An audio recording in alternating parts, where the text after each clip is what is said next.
Assalamualaikum warahmatullahi wabarakatuh. Salam sejahtera bagi kita semua. Yang saya hormati Bapak Arif Himawan Dwi Nugroho, SEMM, MSI, AK, CPI, CPA, selaku dosen pengampu mata kuliah pengadaan 2 program studi akuntansi, serta yang saya hormati juga penonton lainnya di video ini. Perkenalkan, saya Firman Akbar Samudra dengan NIM 2405520020.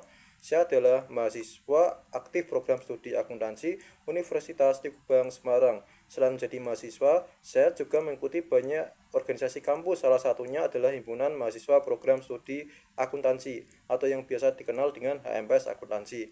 Saya sekarang aktif menjadi anggota periode kedua di HMPS Akuntansi. Di periode pertama saya menjadi PSDM. Kegiatan-kegiatan yang saya atau kita lakukan di HMPS periode pertama adalah bakti masyarakat yang dilakukan pada 25 sampai 27 April 2025. Itu adalah kegiatan yang menyenangkan di mana kita menjalankan proker sekaligus membantu kesulitan warga di daerah pedesaan. Saat itu lokasi tepatnya adalah di Desa Banyuwindu. Setelah melakukan Bakmas, saya dan HMPS melakukan kegiatan Accounting Competition Plus yang dijalankan pada 5 dan 7 Agustus 2025 dan webinar nasional yang diadakan pada 8 November 2025 di Unisbank.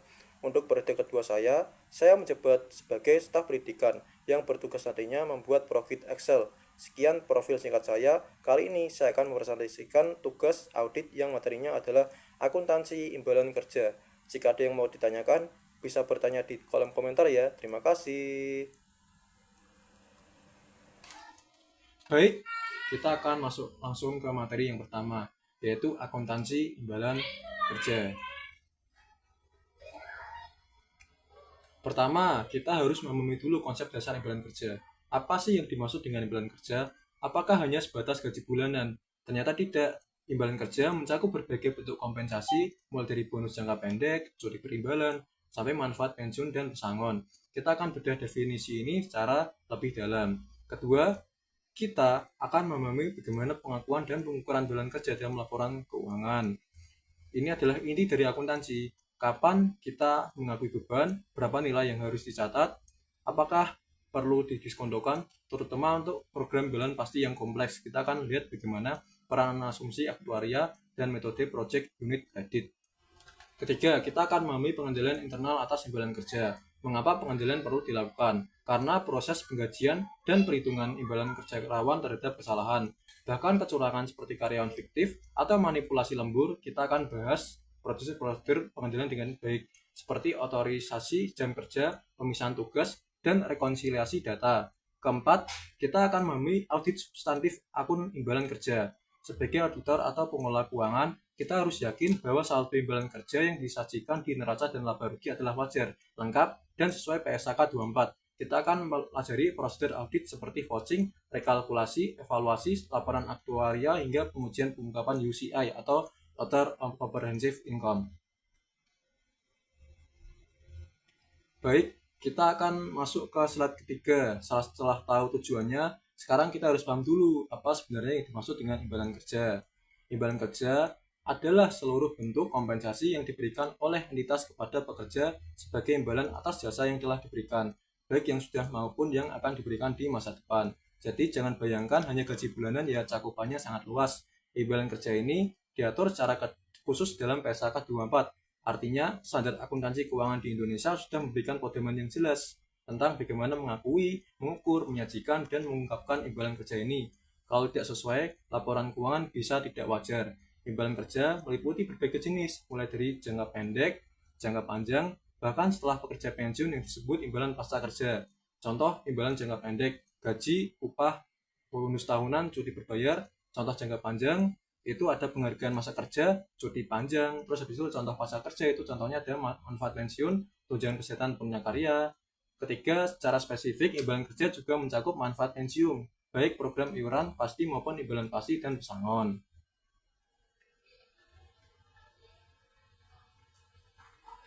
Setelah kita memahami imbalan kerja, sekarang kita lihat cakupannya. PSAK 24 ini tidak hanya mengatur satu atau dua jenis imbalan, tapi ada 4 kelompok besar yang harus kita ketahui. Pertama, imbalan kerja jangka pendek. Ini adalah imbalan yang jatuh tempo dalam waktu 12 bulan setelah berhenti pelaporan. Contohnya, gaji, upah, bonus tahunan, cuti berbayar. Ini yang paling umum dan biasanya tidak perlu didiskontokan. Kedua, ada imbalan pasca kerja. Ini adalah imbalan yang diberikan setelah bekerja pensiun atau berhenti bekerja. Contohnya, manfaat pensiun, tunjangan kesehatan pasca kerja. Disinilah program iuran pasti dan imbalan pasti masuk. Ini lebih kompleks karena melibatkan perhitungan aktuaria.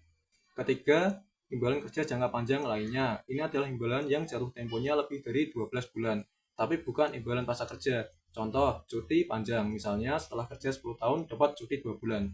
Penghargaan masa kerja atau bonus yang dibayar setelah lebih dari 1 tahun. Bedanya dengan pasca kerja, kalau pasca kerja itu diberikan setelah pensiun, yang ini masih diterima saat bekerja masih aktif, tapi jangka waktunya panjang begitu. Keempat, pesangon. Pesangon diatur khusus. Ini diberikan saat terjadi pemutusan hubungan kerja baik karena PHK, restrukturasi, atau pensiun dini yang tidak termasuk program pensiun normal. PSAK 24 mewajibkan pesangon diakui saat entitas berkomitmen, bukan saat dibayar. Baik, kita masuk ke jenis imbalan kerja yang paling sering dijumpai sehari-hari, yaitu imbalan kerja jangka pendek. Apa saja yang termasuk?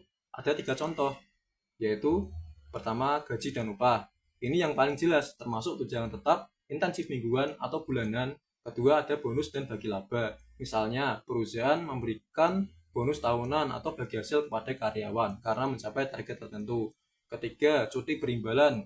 Ini contoh cuti tahunan, cuti sakit yang tetap dibayar, atau cuti hari raya selama karyawan berhak atas upah saat tidak bekerja. Itu termasuk imbalan kerja jangka pendek. Imbalan ini harus diakui dan diselesaikan dalam waktu paling lama 12 bulan setelah periode pelaporan. Setelah akhir periode pelaporan. Jadi utang gaji yang belum dibayar di bulan Desember, jika akan dibayar Januari tahun depan, itu masih jangka pendek. PSAK 24 bilang, imbalan jangka pendek diakui saat jasa diberikan oleh pekerja. Artinya, jika karyawan sudah bekerja di bulan Desember, maka beban gaji Desember harus dicatat di periode itu, meskipun uangnya dibayar bulan Januari.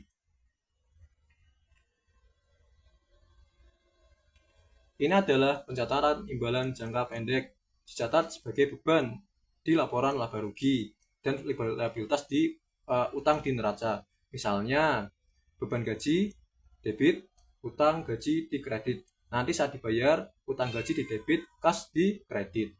Jangka waktu biasanya pendek, kurang dari 12 bulan. Tidak perlu dilakukan pendiskontoan, nilai nominalnya langsung diakui. Ini berbeda dengan imbalan jangka panjang yang harus dihitung nilai kininya.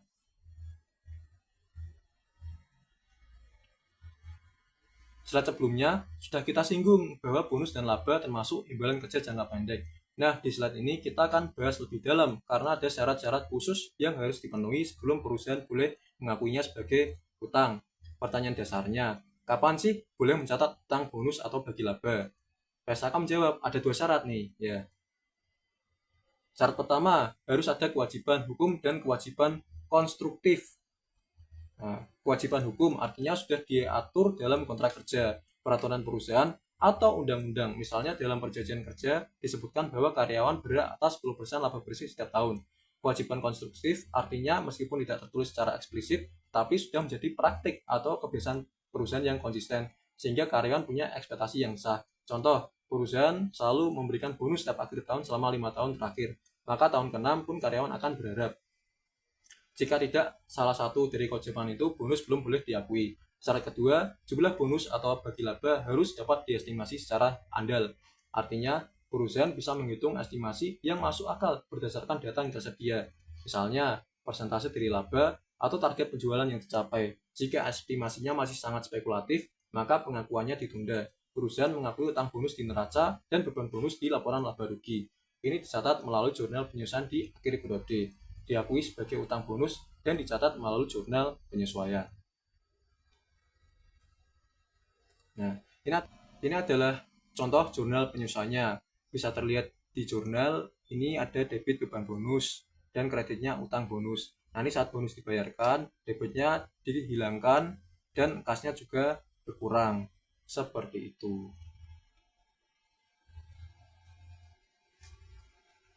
Oke, kita masuk ke slide berikutnya. PSAK 24 membagi program pasca kerja menjadi 2 jenis utama. Pertama, program iuran pasti. Ini yang relatif lebih sederhana. Perusahaan hanya berkewajiban membayar iuran dalam jumlah tertentu ke dana pensiun. Misalnya setiap bulan 5% dari gaji karyawan. Selanjutnya, seberapa besar manfaat yang diterima karyawan nanti tergantung pada hasil investasi dana tersebut. Resiko ditanggung karyawan. Kita akan bahas lebih detail di slide terpisah. Kedua, program imbalan pasti. Ini yang kompleks. Perusahaan menjanjikan manfaat tertentu kepada karyawan saat pensiun. Misalnya, 50% dari gaji terakhir per bulan. Perusahaan harus menyisihkan dana dan menanggung risiko investasi serta risiko aktuaria. Perhitungannya menggunakan asumsi dan metode aktuaria. Selain itu, program prakerja juga dapat dibedakan menjadi didanai atau funded. Perusahaan sudah menyetor iuran ke entitas terpisah atau dana pensiun. Aset program ini akan digunakan untuk membayar manfaat pensiun dan tidak didanai atau unfunded. Perusahaan tidak menyisakan dana khusus. Manfaat pensiun dibayarkan langsung dari kas perusahaan saat jatuh tempo. Dalam hal ini, liabilitasnya lebih besar di neraca. Nah, ingat, yang tidak boleh dilupakan, program prakerja, terutama imbalan pasti, melibatkan resiko aktuaria. Apa itu? Resiko bahwa asumsi yang digunakan seperti tingkat kematian, tingkat kenaikan gaji, tingkat diskonto ternyata berbeda dengan kenyataan. Perubahan ini bisa mengakibatkan keuntungan atau kerugian aktuaria yang harus diakui dalam Other Comprehensive Income atau UCI.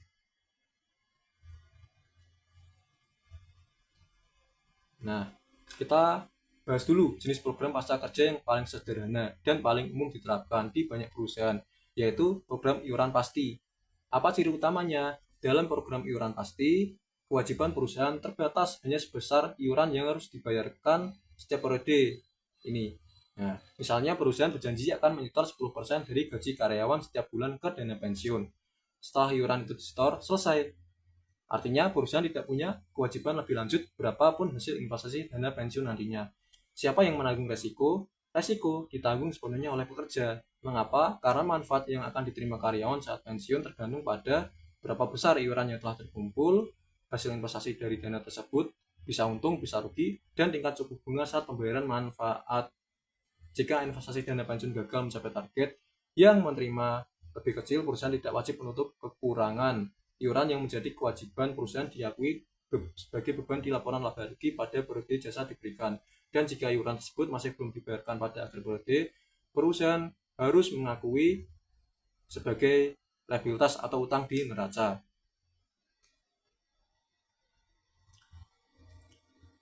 Baik, ini adalah jurnal iuran pastinya. Ini terlihat ada di debit beban pensiun, kreditnya kas. Jika pada akhir periode masih ada iuran yang belum dibayar, maka debitnya beban pensiun, kreditnya utang pensiun jangka pendek karena belum dibayar. Nah, nanti saat dibayar itu ya seperti tadi, utang pensiun dihilangin, setelah itu kasnya juga keluar atau berkurang. Seperti itu.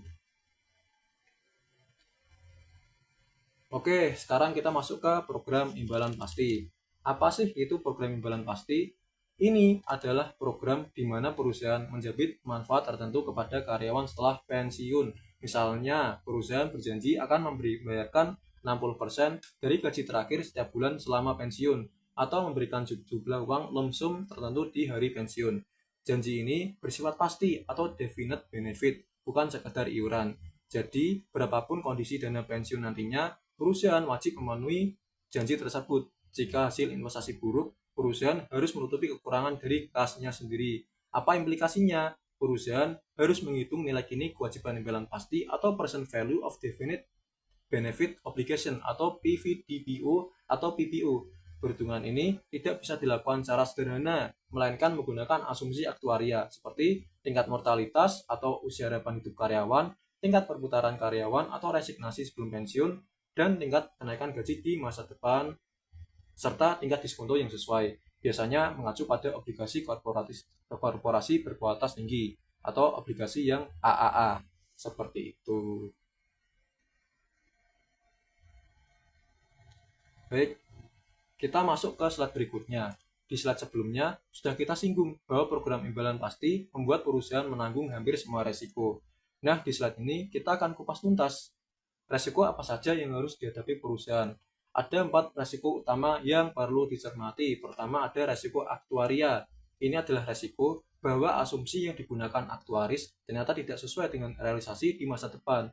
Contoh paling klasik, asumsi tingkat kematian atau mortality rate jika aktuaris mengasumsikan rata-rata karyawan hidup sampai 75 tahun, tetapi kenyataannya banyak yang hidup sampai 85 tahun. Maka perusahaan harus membayar manfaat pensiun lebih lama. Akibatnya kewajiban imbalan pasti neraca menjadi lebih besar dari perkiraan semula. Kedua, ada resiko investasi. Dalam program imbalan pasti, perusahaan biasanya menyisihkan dana ke aset program, misalnya reksadana, obligasi, atau saham. Tapi hasil investasi tidak selalu sesuai target karena bisa naik turun seperti itu. Jika ambil hasil aset program lebih rendah dari tingkat diskonto yang digunakan, maka timbul kekurangan. Perusahaan wajib menutup kekurangan itu. Inilah kenapa program imbalan pasti menjadi beban berat bagi perusahaan, terutama saat pasar sedang buruk. Ketiga, perubahan tingkat diskonto. Tingkat diskonto adalah suku bunga yang digunakan untuk menghitung nilai kini kewajiban imbalan pasti. Jika tingkat diskonto turun, maka nilai kini kewajiban akan naik karena diskontonya lebih kecil. Sebaliknya, jika diskonto naik, kewajiban turun. Perubahan ini bisa sangat signifikan, terutama untuk kewajiban jangka panjang.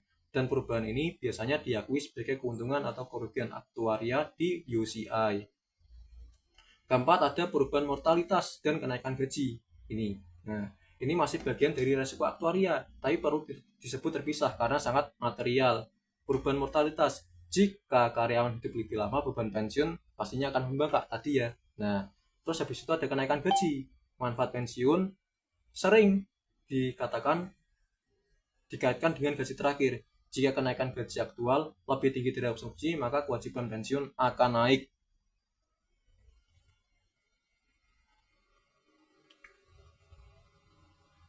Baik, setelah kita pahami berbagai resiko dalam program imbalan pasti, sekarang kita akan lihat bagaimana semua resiko itu diterjemahkan ke dalam angka-angka yang harus dicatat dalam laporan keuangan. PSAK 24 membagi biaya imbalan pasti menjadi 4 komponen utama. Pertama ada biaya jasa kini. Ini adalah peningkatan nilai kini kewajiban imbalan pasti yang timbul dari jasa yang diberikan oleh karyawan pada periode berjalan. Setiap kali karyawan bekerja selama 1 tahun, hak manfaat pensiunnya bertambah. Pertambahan itulah yang disebut biaya jasa kini. Komponen ini selalu dicatat sebagai beban dalam laporan laba rugi. Tidak boleh masuk UCI. Kedua, biaya jasa lalu biaya jasa lalu timbul ketika perusahaan melakukan amandemen program pensiun yang mempengaruhi jasa tahun-tahun sebelumnya. Komponen 3 ada bunga neto. Ini adalah komponen yang sering membingungkan. Bunga neto dihitung sebagai nilai kini kewajiban di awal tahun kali tingkat diskonto dikurangi nilai wajar aset program di awal tahun kali tingkat diskonto yang sama. Jadi sebenarnya bunga neto adalah selisih antara bunga yang timbul dari kewajiban atau yang menambah liabilitas dan imbal hasil yang diterapkan dari aset program atau yang mengurangi beban. Komponen ini juga dicatat di laba rugi. Komponen keempat ada pengukuran kembali atau UCI. Inilah komponen yang paling istimewa. Pengukuran kembali mencakup keuntungan dan kerugian aktuaria, misalnya karena perubahan asumsi mortalitas, kenaikan gaji, atau tingkat diskonto. Selisih antara imbal hasil aktual aset program dengan imbal hasil yang dihitung menggunakan tingkat diskonto atau yang sudah masuk ke bunga neto. Dampak dari batas atas atau asset selling jika ada surplus, komponen ini tidak masuk ke laba rugi, melainkan langsung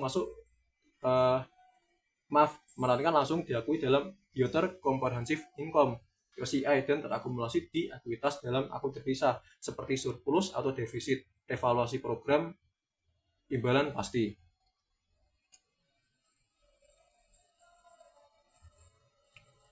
Kita masuk ke slide selanjutnya yaitu pengukuran kembali. Pengukuran kembali adalah penyesuaian atas nilai liabilitas atau aset imbalan pasti yang timbul bukan dari jasa karyawan atau bunga neto, melainkan dari perbedaan antara asumsi dan realisasi. Seperti perubahan asumsi itu sendiri. PSAK 24 menggelembungkan 3 hal ke dalam pengukuran kembali. Komponen pertama ada keuntungan dan kerugian aktuaria. Ini adalah selisih yang timbul karena perubahan asumsi aktuaria. Misalnya tingkat diskonto berubah 8% menjadi 7% atau angka harapan hidup direvisi naik. Ada perbedaan antara asumsi dengan realisasi. Misalnya kenaikan gaji aktual 12% sedangkan asumsi hanya 8%. Komponen kedua ada imbal hasil aset program.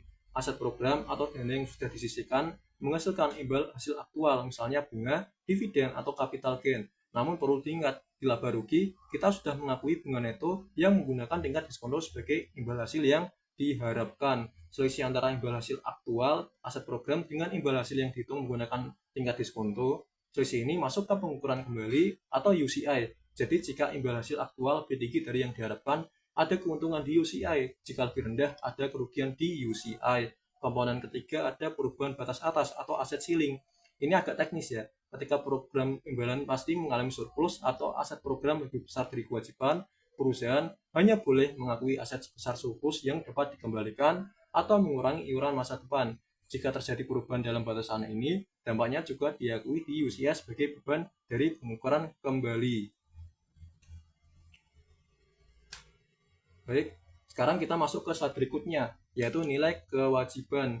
Nilai kini kewajiban imbalan pasti atau present value of defined benefit obligation atau PVDBO, sering disingkat PBO, adalah estimasi nilai saat ini dari seluruh manfaat yang akan dibayarkan di masa depan kepada karyawan sebagai imbalan atas jasa yang telah mereka berikan hingga tanggal pelaporan. Karena pembayaran manfaat pensiun bisa terjadi 10, 20, atau 30 tahun lagi, maka kita tidak bisa begitu saja menjumlahkan nominalnya. Kita harus mendiskontokan ke nilai sekarang menggunakan tingkat diskonto yang sesuai. Menghitung PBO tidak sederhana menghitung tabungan. Ada banyak faktor yang mempengaruhi. 1. Kapan karyawan akan pensiun? 2. Karena lama karyawan akan hidup setelah pensiun? Berapa lama karyawan akan hidup setelah pensiun? Ketiga, berapa gaji karyawan saat pensiun nanti? Atau jika manfaat dikaitkan dengan gaji? Keempat, berapa tingkat perputaran karyawan atau resignasi sebelum pensiun? Itu semua faktor memerlukan asumsi demografis dan keuangan dan dihitung dengan metode aktuaria yang diakui. Nah, slide sebelumnya kita sudah sebut bahwa metode yang diwajibkan PSAK 24 untuk menghitung imbalan pasti adalah Project Unit Credit atau PUC. Sekarang akan kita bahas metode ini secara lebih visual dan mudah dipahami. Apa inti dari metode Project Unit Credit? Ininya sederhana. Setiap proyek kerja karyawan menghasilkan satu unit hak manfaat pensiun. Kemudian semua unit yang sudah terkumpul sampai tanggal pelaporan dihitung nilai kininya atau didiskontokan untuk menghasilkan kewajiban. Dengan kata lain, metode ini mengalokasikan estimasi total manfaat pensiun secara proporsional ke sepanjang masa kerja karyawan. Nah, ini adalah langkah-langkah metode PUC. Langkah pertama, hitung dulu estimasi total manfaat yang akan diterima karyawan saat pensiun berdasarkan rumus program pensiun dan asumsi gaji di masa depan atau proyeksi. Langkah kedua, alokasikan manfaat total tersebut ke setiap tahun kerja. Biasanya secara proporsional, misalnya jika rumus pensiun adalah 2% kali masa kerja kali gaji final, maka setiap tahun kerja menghasilkan 2% dari gaji final sebagai hak manfaat pensiun. Langkah ketiga, hitung nilai kini dari hak manfaat yang sudah terkumpul hingga tanggal pelaporan. Inilah PBO atau kewajiban imbalan pasti. Langkah 4, tambahkan hak manfaat yang timbul dari 1 tahun kerja saat ini atau tambahan unit disebut biaya jasa kini atau current service cost. Langkah kelima, jika ada perubahan rumus pensiun yang berdampak mundur atau retroaktif, ini disebut biaya jasa lalu atau past service cost. Nah, ini adalah asumsi aktuaria. Asumsi aktuaria adalah asumsi terbaik atas berbagai variabel yang akan mempengaruhi jumlah dan waktu bayaran manfaat pensiun di masa depan. Karena kita menghitung nilai kini kewajiban yang jatuh tempo 10, 20, bahkan 30 tahun lagi. Kita harus membuat asumsi tentang apa yang akan terjadi selama periode tersebut. PSAK 24 membagi asumsi aktuaria menjadi 2 kelompok besar, asumsi demografis dan asumsi keuangan. Ini ya. Kelompok pertama ada asumsi demografis. Ini adalah asumsi yang berkaitan dengan perilaku dan karakteristik karyawan. Yang paling penting itu adalah tingkat mortalitas, berapa lama karyawan akan hidup setelah pensiun. Jika karyawan lebih lama, perusahaan membayar manfaat lebih lama. Biasanya menggunakan tabel mortalitas terkini atau misalnya dari data asuransi jiwa atau sensus nasional. Setelah itu ada tingkat perputaran karyawan atau turnover. Seberapa besar kemungkinan karyawan berhenti atau resign sebelum pensiun. Semakin tinggi turnover, semakin sedikit karyawan yang mencapai hak pensiun penuh, sehingga kewajiban lebih rendah. Ketiga, ada tingkat cacat atau disability. Dalam berbagai program, karyawan yang cacat mungkin mendapat manfaat yang lebih awal atau lebih besar. Nah, terakhir ada usia pensiun. Karyawan bisa pensiun lebih cepat atau lebih lambat dari usia pensiun normal. Asumsi harus mencakup distribusi usia pensiun aktual. Setelah itu ada kelompok 2, yaitu asumsi keuangan. Tadi kan ada asumsi demografis, habis itu ada asumsi keuangan. Ini adalah asumsi yang berkaitan dengan faktor ekonomi dan pasar. Pertama ada tingkat diskonto, ini sangat kritis. Tingkat diskonto digunakan untuk menghitung nilai kini dari kewajiban masa depan. PSAK 24 menegaskan bahwa tingkat diskonto harus mencapai pada imbal hasil obligasi korporasi berkualitas tinggi atau obligasi pemerintah jika tidak ada pasar obligasi korporasi yang dalam dengan jangka waktu yang sesuai dengan durasi kewajiban pensiun. Habis itu ada tingkat kenaikan gaji. Jika manfaat dikaitkan dengan gaji menjelang pensiun atau misalnya gaji final atau rata-rata gaji beberapa tahun terakhir, maka proyeksi kenaikan gaji sangat mempengaruhi kewajiban. Asumsi ini harus memperhatikan inflasi, produktivitas, dan promosi. Setelah itu ada tingkat inflasi, mempengaruhi kenaikan gaji dan jika manfaat pensiun diindeks terhadap inflasi setelah pensiun. Setelah itu ada tingkat imbal hasil aset program. Catatan, meskipun dulu digunakan untuk menghitung beban, sekarang PSAK 24 hanya menggunakan tingkat diskonto untuk menghitung bunga neto. Namun asumsi imbal hasil tetap memerlukan untuk namun asumsi imbal hasil tetap diperlukan untuk koreksi pendanaan internal. Nah, setelah kita membahas kewajiban dan asumsi aktuaria, sekarang kita akan lihat sisi lain dari program imbalan pasti, yaitu aset program. Ini adalah dana yang sudah disisihkan perusahaan untuk mendanai janji pensiun di masa depan. Apa itu aset program? Aset program adalah aset yang dikelola oleh entitas terpisah, misalnya dana pensiun lembaga keuangan atau dana pensiun pemberi kerja, yang didirikan semata-mata untuk membayar imbalan kerja. Dengan kata lain, ini adalah dana yang sudah dipisahkan dari perusahaan pemberi kerja. Aset program tidak boleh ditarik kembali oleh perusahaan kecuali untuk membayar manfaat pensiun atau jika dana tersebut berlebih sesuai ketentuan. Apa saja yang masuk aset program? Nah, PSAK 24 mendefinisikan aset program secara luas, mencakup instrumen keuangan, saham, obligasi, reksadana, deposito. Setelah itu ada properti, tanah, bangunan yang disewakan. Setelah itu ada aset lain yang digunakan untuk menghasilkan imbal hasil.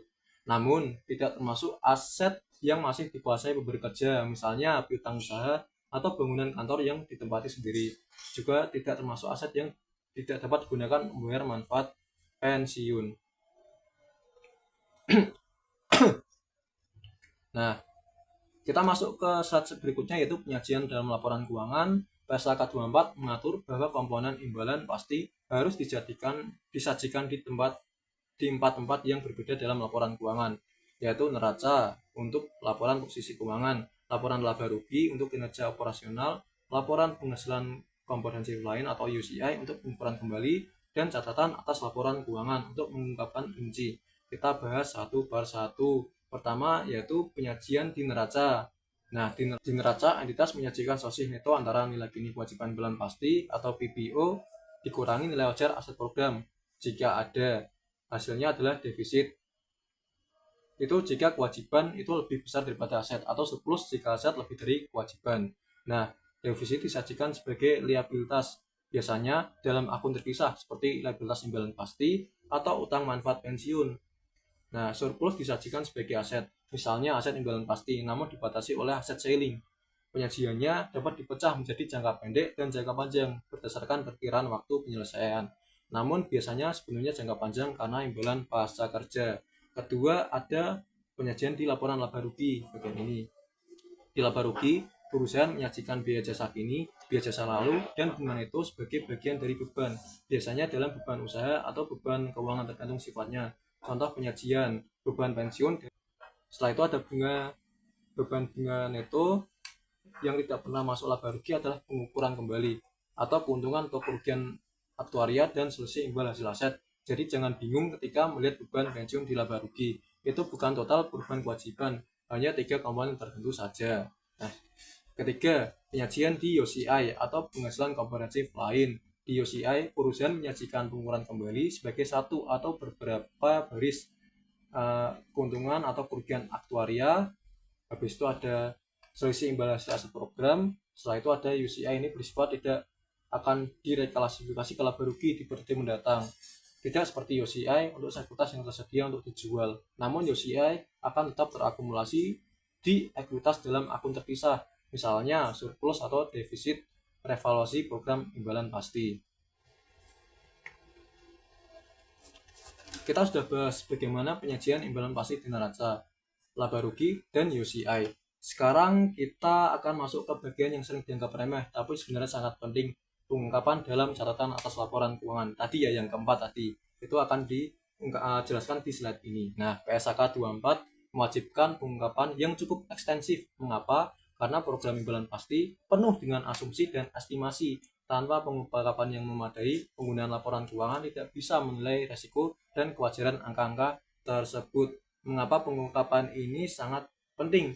Bayangkan, Anda adalah seorang analis keuangan. Anda melihat neraca perusahaan memiliki liabilitas pensiun sebesar 200 miliar rupiah. Tanpa pengungkapan, Anda tidak tahu. Nah, asumsi apa yang digunakan untuk sampai ke angka itu? Nah, apakah asumsi tersebut konservatif atau agresif? Nah, seberapa sensitif angka tersebut terhadap perubahan suku bunga atau harapan hidup? Itu semua adalah pertanyaan yang seharusnya dijawab, tapi Anda tidak tahu karena tidak memiliki pengungkapan. Nah, tapi dengan pengungkapan yang baik, Anda bisa melihat sendiri apakah kewajiban tersebut mungkin terlalu rendah atau terlalu tinggi, sehingga keputusan investasi atau kredit Anda lebih tepat. Seperti itu.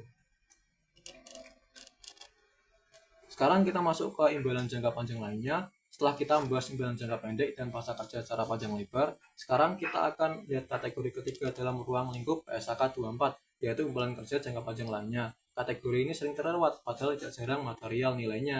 Apa itu imbalan kerja jangka panjang lainnya? Imbalan kerja jangka panjang lainnya adalah imbalan yang jatuh temponya lebih dari 12 bulan setelah periode pelaporan, tetapi bukan merupakan imbalan pasca kerja. Artinya, karyawan masih aktif bekerja saat imbalan tersebut diterima.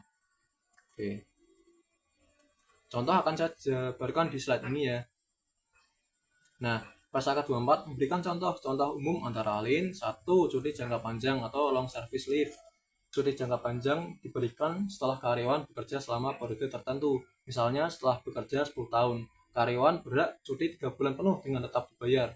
Karena 10 tahun masih jauh dan karyawan belum pensiun, ini termasuk jangka panjang lainnya, bukan pasca kerja. Kedua, ada penghargaan masa kerja atau long service awards. Penghargaan berupa uang atau barang yang diberikan setelah karyawan mencapai masa kerja tertentu, misalnya 15 tahun atau 25 tahun. Biasanya diberikan dalam bentuk lump sum atau sekali bayar. Jatuh temponya bisa beberapa tahun lagi. Ketiga, ada bonus atau bagi laba yang dibayar lebih dari 2 bulan ini. Jika bonus berdasarkan kinerja tahun ini tetapi baru dibayarkan 18 bulan kemudian, atau misalnya karena menunggu audit atau pencapaian jangka panjang, maka bonus tersebut termasuk imbalan jangka panjang lainnya. Konsekuensinya harus didiskontokan. Keempat, ada kompensasi ditangguhkan atau deferred compensation. Itu artinya bentuk kompensasi lain yang disepakati dibayar di masa depan. Misalnya untuk eksekutif kunci dengan jangka waktu lebih dari 12 bulan. Nah, sekarang kita akan membahas jenis imbalan kerja yang keempat dan terakhir dalam ruang lingkup PSAK 24, yaitu pesangon. Pesangon ini berbeda karena pemicunya bukan masa kerja normal, melainkan pemutusan hubungan kerja sebelum usia pensiun normal. Apa itu pesangon? Ya, pesangon itu adalah imbalan yang diberikan kepada pekerja sebagai akibat dari ada keputusan entitas untuk memberhentikan pekerja sebelum usia pensiun normal, atau keputusan pekerja untuk mengundurkan diri secara sukarela sebagai tanggapan atas tawaran pesangon dari perusahaan. Dengan kata lain, pesangon adalah imbalan perpisahan yang terjadi di luar skema pensiun normal.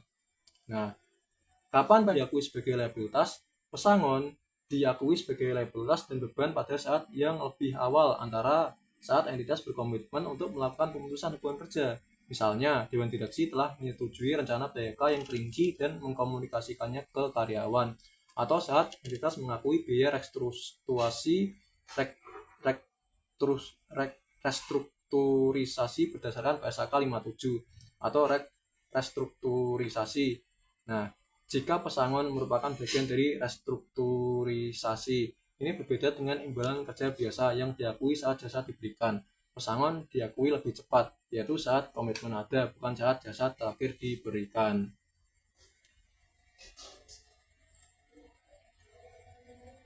Nah, kita perlu melihat dasar hukum yang mengaturnya di Indonesia tentang pesangon tadi ya. Nah, mengapa ini penting? Karena akuntansi tidak bisa berdiri sendiri. Pengakuan dan pengukuran pesangon serta imbalan kerja lainnya harus selaras dengan kewajiban hukum yang diatur dalam peraturan ketenagakerjaan. Apa landasan hukum utamanya? Yaitu di Indonesia, ketentuan tentang pesangon dan hak pekerja lainnya diatur dalam Undang-Undang Nomor 13 Tahun 2003 tentang ketenagakerjaan.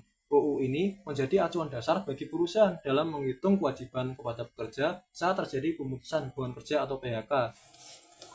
Ini mengatur besaran pesangon yang harus dibayarkan perusahaan kepada pekerja yang di PHK secara ringkas. Pesangon satu kali ketentuan atau lebih tergantung di masa kerja kali upah. Nah, uang penghargaan penguasa kerja tambahan untuk pekerja di masa kerja tertentu. Setelah itu ada uang penggantian hak, misalnya cuti tahunan yang belum diambil, biaya transportasi pulang ke daerah asal, dan lain-lain. Contoh sederhana, misalnya masa kerja 5 tahun, pesangon 2 kali upah. Karena ketentuan untuk 5 tahun adalah 2 bulan upah, belum termasuk uang penghargaan dan penggantian hak. Ini penting. Pasal ini sering dijadikan dasar oleh pewaris dalam menghitung kewajiban imbalan kerja berdasarkan undang-undang, terutama untuk perusahaan yang tidak memiliki program pensiun. Seperti itu. Nah, setelah kita membahas akuntansi dan dasar hukum imbalan kerja, sekarang kita akan masuk ke aspek yang sangat praktis dan krusial, yaitu pengendalian internal.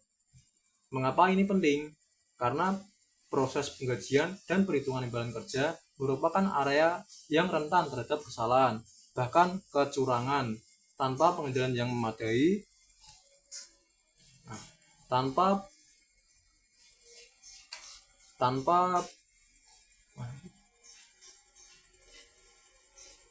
pengendalian yang memadai, laporan keuangan bisa salah saji secara material. Apa tujuan pengendalian atas imbalan kerja? Pengendalian internal dirancang untuk memberikan keyakinan memadai bahwa transaksi imbalan kerja diotorisasi dengan benar atau tidak ada pembayaran tanpa dasar yang sah. Data karyawan akurat dan lengkap atau tidak ada karyawan fiktif gaji sesuai kontrak. Setelah itu ada perlindungan aset perusahaan, kas yang seharusnya untuk gaji tidak disalahgunakan. Terus ada kepatuhan terhadap regulasi sesuai UU Ketenagakerjaan dan PSAK 24. Setelah itu ada penyajian laporan keuangan yang lebih andal, beban dan liabilitas dicatat dengan benar. 4 manfaat utama pengendalian imbalan kerja yaitu mencegah kesalahan, misalnya salah hitung, salah tarif gaji. Terus ada mencegah kecurangan, misalnya karyawan fiktif atau manipulasi absensi. Setelah itu ada menjamin pembayaran tepat waktu dan tepat sasaran atau karyawan yang berhak menerima. Setelah itu ada meningkatkan efisiensi proses payroll yang diotomatisasi dan direkonsili.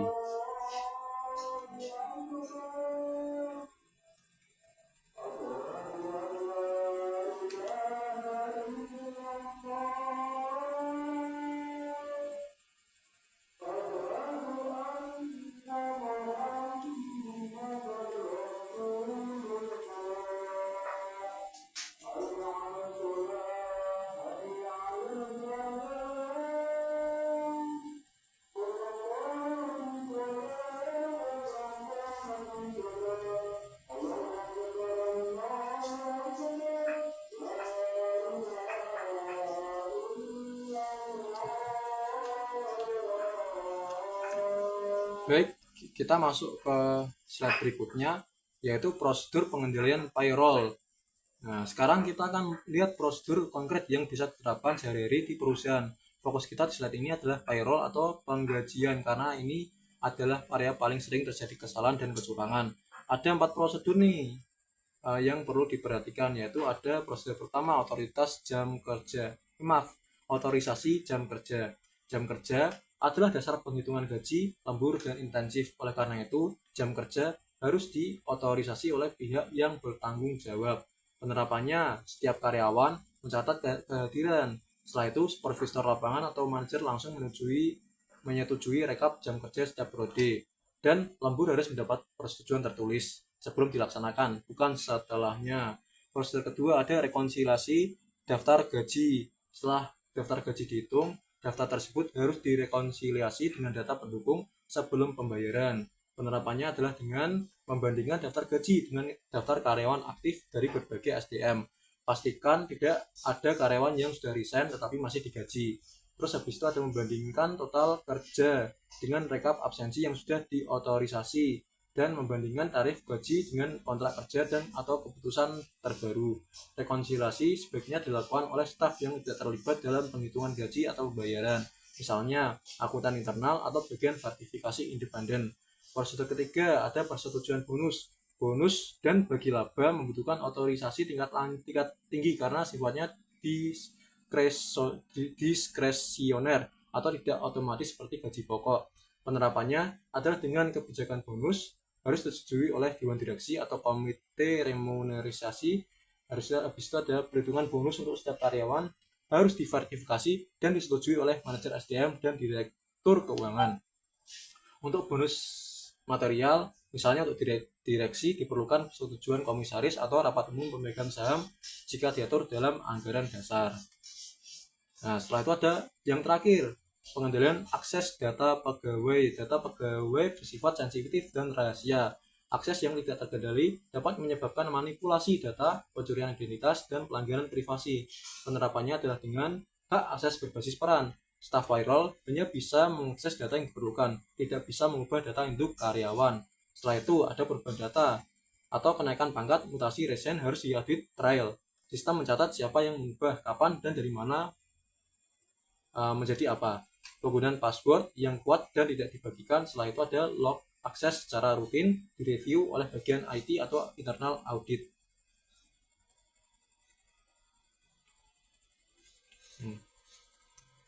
Setelah itu ada resiko dalam imbalan kerja. Nah, kita sudah bahas berbagai prosedur pengendalian. Sekarang kita akan melihat resiko apa sih yang sebenarnya ingin kita cegah atau deteksi dengan pengendalian tersebut. Memahami resiko adalah langkah awal untuk merancang pengendalian yang efektif dalam imbalan kerja. Ada 4 resiko utama yang sering muncul. Resiko pertama yaitu karyawan fiktif tadi ya. Nah, ini adalah resiko klasik terutama di perusahaan dengan karyawan tidak tetap atau tenaga harian. Apa itu? Seorang yang tidak benar-benar bekerja di perusahaan tetapi namanya tercantum dalam daftar gaji. Gajinya kemudian diambil oleh pihak yang bergerak, misalnya oknum HR atau payroll. Resiko kedua, ada kesalahan penghitungan gaji. Ini bisa terjadi tanpa niat jahat atau error, tapi tetap material jika dibiarkan. Tarif lembur dihitung dengan keliru, misalnya 1,5 kali padahal seharusnya 2 kali atau sebaliknya. Potongan pajak atau iuran pensiun salah atau kelebihan dan kekurangan, dan ketunjangan tidak tetap dihitung menggunakan dasar yang salah. Nah, setelah itu ada resiko ketiga yaitu manipulasi lembur. Lembur adalah area yang sangat rentan dimanipulasi baik oleh karyawan maupun supervisor. Nah, bentuk manipulasinya itu karyawan mencatat jam lembur lebih banyak dari yang sebenarnya. Setelah itu supervisor menyetujui lembur fiktif untuk membantu bawahnya atau karena suap. Nah, seperti itu. Padahal tidak ada bukti pendukung bahwa lembur benar-benar diperlukan. Setelah itu ada resiko keempat yaitu keterlambatan pembayaran. Ini sering dianggap resiko kecil ya, tapi bisa berdampak hukum dan reputasi. Apa itu? Perusahaan terlambat membayar gaji, bonus, pesangon, dan iuran pensiun. Mengapa bisa terjadi? Karena arus kas terganggu. Simpel seperti itu. Proses administrasi yang lambat, misalnya persetujuan berlapis, dan kesalahan dalam perhitungan sehingga harus mengulang. Nah, kita masuk ke slide berikutnya, yaitu audit substantif imbalan kerja. Setelah kita memahami risiko dan pengendalian internal, sekarang kita masuk ke peran auditor. Slide ini membahas audit substantif atas imbalan kerja. Apa itu audit substantif? Yaitu prosedur audit yang dirancang untuk mendeteksi salah saji material pada saldo akun, baik karena kesalahan maupun kecurangan. Untuk imbalan kerja, ada 4 tujuan substantif yang ingin dicapai. Sebenarnya bukan tujuan sih guys, tapi lebih ke itu yang harus diperhatikan sih. Apa yang harus diperiksa dalam audit substantif imbalan kerja, yaitu memeriksa kewajaran saldo. Apakah angka imbalan kerja di neraca dan laba rugi wajar dan sesuai standar. Setelah itu ada memastikan kewajaran saldo. Apakah angka imbalan kerja di neraca dan laba rugi wajar dan sesuai standar. Ketiga, ada memastikan kelengkapan kewajiban. Nah ini, apakah semua kewajiban imbalan kerja sudah dicatat? Tidak ada yang terlewat seperti itu. Nah, setelah itu ada menguji pengakuan dan pengukuran. Apakah kriteria pengakuan sudah terpenuhi, apakah pengukuran termasuk diskonto asumsi aktuaria sudah benar. Setelah itu ada memastikan kepatuhan terhadap PSAK 24 tentunya, apakah pengungkapan sudah sesuai, apakah program imbalan pasti diakui sesuai aturan, dan lain-lain seperti itu.